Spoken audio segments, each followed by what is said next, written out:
Hi. I will get this done.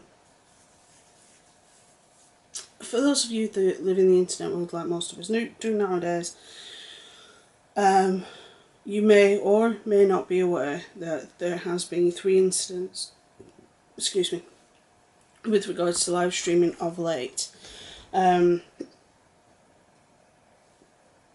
Why is it every time I start recording I get the hiccups? And these 3 incidents have kind of made other people realise that's not the best way to live stream. Whether or not you're aware, there is actually a thing going on where 3 YouTubers have faced backlash. One I'm not going to go into because I can direct you to a video that goes into it a bit better than me, because that particular person has more involvement, which is Matthew's Lush titling his You Now tighter than a 2-year-old. The video I'll direct you to is the vegan cheater video, where he talks about it because he knows more about it, because he was sort of involved. The other 2 I will go into. One is the Channon Rose being temporarily banned off You Now, and the second one is the words that came out of Joyce Barker-Bierce's mouth not long ago. Right, I'll do the Channon one first because that's a relatively short story. Right. Channon Rose is a YouTuber. She's also a former porn star that used to go by the name of Riley Wright. And not long ago she was live streaming on You Now, and she got a strike for nudity and she got a ban. She wasn't actually nude, so the ban was lifted, but I couldn't understand why some people reported the stream. I am aware that usually when the camera's not rolling or when they're not live streaming, her and her partner generally don't wear a lot of clothes, which is fine. During the live stream she was wearing a bikini top, which was very similar to a bra, which that's the norm, and her bottoms were literally just enough to cover the necessary. I know people have been banned on Twitch for very similar things, and I can sort of understand why there was a bit of kickback on it, because partially because of her background and partially due to the fact that one wrong move and everything could have been seen. And when I say everything, I mean everything. So it's one of those things that damned if you do, damned if you don't type of thing. And I'm hoping that she'll wear something like booty shorts, because I've seen a picture of her in booty shorts and she looks good. Why not wear them? Makes more sense than just literally a pair of knickers that just cover the necessary amount. So I know there's some vloggers, I know Living Rosa, they don't show a lot of flesh. I think the least flesh you'll see them in is like a bathing suit or shorts. So and that's usually when they're Taurus dads. So you do have to think, particularly when you're talking about a platform that can't age gate things. YouTube can age gate things. Twitch, you get banned straight off. So I can sort of understand it, because there are a lot of kids on You Now. So I can sort of understand why she got a temporarily ban. So the other issue is Joyce Barker-Bierce. Most of you know this is not my favourite person in the world. And there is multiple points to this. The kick-off started is during a stream, I think it was on You Now, with Mike and Actor. She was retelling a story that she of a conversation she'd had with her roommate, who I think is Mexican descent, and she was telling him about the fact that the conversation that they had was, if you have anal sex, the fecal matter gets into the urethra, stains the semen, then when you have sex, normally the fecal stained semen then goes into the woman and creates a poo baby. And I have seen the actual clip, and you did see the reaction on Mike and Actor's face, and he was like, you really shouldn't have said that. Now, the reason why there's multiple facets to this is partially down to her apology. I'm going to disclose right here, unless you can't tell, I'm of Spanish heritage. When you see my mum, which hopefully you'll be soon, you'll understand exactly what I mean. I'm pale at the moment because I'm not feeling so well. But I usually tan extremely easily. If I can find a picture, I'll pop a picture here of the way I look when I've been in the sun. But a lot of people in this country are of Spanish heritage, and it isn't a big issue in this country. It is in America. And for somebody who's essentially white to say something like this, especially in a country with such racial divisive issues, is a problem, to say the least. She has a lot of privileges that a lot of people in America don't have. Now, I'm not getting no social justice SJW at all. What I'm saying is, she doesn't realise how the fact that a white woman is saying that it can be interpreted as racist. It's not racist to me, but like I said, that's because although we do have some racial tension in this country, it's nowhere near like it is in America. And she can understand why what she said was racist. And I just feel like rubbing on her and shaking her, because you're comparing a group of people to fecal matter. And the thing is, she calls not just people of Hispanic background or Middle Eastern background as brown. She also calls what is usually termed as black as brown. So she's doing a whole entire race and comparing them to fecal matter. And it's like, really? And she doesn't understand how that can be mistaken the wrong way. And her reasoning behind the conversation that she had with her roommate it was a joke between her and her roommate, which is fine, keep that between yourselves. And she said the reason why the story came about was because she had been anal raped. If she has, I really feel bad for her. It's not the easiest thing to go through, and I hope she gets some of the help that she needs to help deal with the trauma of that.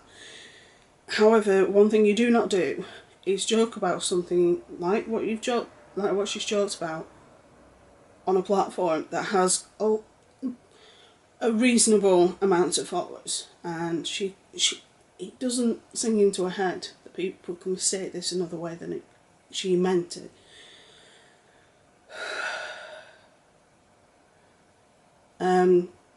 She also says, are you supposed to believe rape victims? And I just laughed out loud because I did watch part of the apology. And when she said that, I laughed out loud. I can tell you now, there is a lot more false rape claims than there is actual true rape claims. And when you're talking to someone like me who has a criminalist background, don't even start with that. Because I know more information on that than a lot of people ever want to know. So, in this instance, she's saying, are you supposed to believe rape victims? I don't understand why people aren't believing me. It's a case of the reason why people aren't believing her is because she lies. She lied about YouTube being characterised as press, so she has a right to information with regards to the Daddy 5. She lies about half the stuff that she says about Onision. Onision is a douche, is an idiot, is a prick, granted. But he's not abusive. That is one thing a lot of his exes have said, that although he can be a prick and be an arsehole, he's not technically abusive. Now, I can understand where she's coming from. She's been in an abusive relationship, fine. But just because you've been in an abusive relationship, you only see a small section of Onision's life on social media. You don't see the grand scheme of things on Onision's channel. You don't see the true nature of the interaction between him, his wife, his children, and whoever they want to bring into the family. That's their prerogative. That's their life, and we don't know much about it. We don't know much about a lot of YouTubers' lives. We like to think we do, but we do not. And she automatically assumes things with regards to people like Onision without actually doing the research. And she lies and she twists things the wrong way, and then she hates when people do the same thing back to her, even though she's done it to countless people in the past. And it doesn't sink into her head that they're doing to her what she's done to multiple other people. And the reason why we don't believe it is because she lies so much. The amount of lies that she tells is astronomical. It really is. If I told even the fraction of the amount of lies, and she does, my mother will whip my ass even now, and I'm nearly 35. So, another aspect of this is down to her also treating some of her fans like crap, because in her apology says, I'm not going to apologise for what I said, but I'm going to apologise if I hurt your feelings. If you don't like my humour and how I'm dealing with this, then go yourself. Go fuck yourself. Which I think is horrid. So she has faced a lot of backlash on her channel from her fans. Fans that were normally loyal. There are a lot of people that hate watch her. Another thing I have noticed, like I said, I can't watch through a lot of her videos because this actually fits into the point I'm trying to make. She gets too angry. The moment she seems to be more angry, more nasty, more vitriolic, more venomous than normal. It's frustrating because if she'd the video format that she had at the beginning, if she'd have done that to a wider range of people, not just Onision and like a handful of other videos, if she'd have done it to multiple people, then great, you know, wonderful, brilliant, fine, terrific. She could have done some good. She could have actually done some good on this platform. She could have actually changed to some people, but she hasn't at all. A lot of things don't make sense with her. Like I say, I'll link my last video on her up above, but there's a lot of things about her that have me on edge, and there's a lot of things about her that frustrate me. For somebody who shows so much passion, to now get to the way she's talking to people and her fans. So I have bad days. I have videos that don't get any views. I have videos that get over 1,000 views. But I just think, I'm only beginning. I don't have the best editing software. I don't have the capabilities that most of these people have. Because I'm literally running on a very, very small budget. And she has a bigger budget than I do. She clearly has more time than I do to do things. And it frustrates me because she could have been so great. She could have been so a force for good, like the Warskis, like Blair. She could have been awesome, but she didn't. She went another way, centred on one person and just ripped them apart. And then when people got sick of that, she went on to the Daddy of Five, and now people are sick of that, so she's getting a lot of kickback. And this is probably just the beginning of her downward spiral, because the more nasty she gets, the more backlash she gets, the more backlash she gets, the more nasty she gets. And it's just going to be a violent circle till she just gives up. I don't know if that'll happen or when it'll happen, but for me, she needs to take a step back. She needs to come away from a computer, she needs to come away from the internet for a couple of weeks, just de-stress, decompress, get away from the camera, get away from the channel, and just breathe. I know she probably doesn't think that that's the best thing to do, but at the moment it is, because the backlash that she's getting from this poo baby thing is only going to grow. And because every time somebody pushes back, she does another video on it, and it's like, just drop it. So I get pushback on my John videos, I get pushback on my last Joy video, but I don't go on about it. I don't allow the comments that could be deemed as abusive to others at all.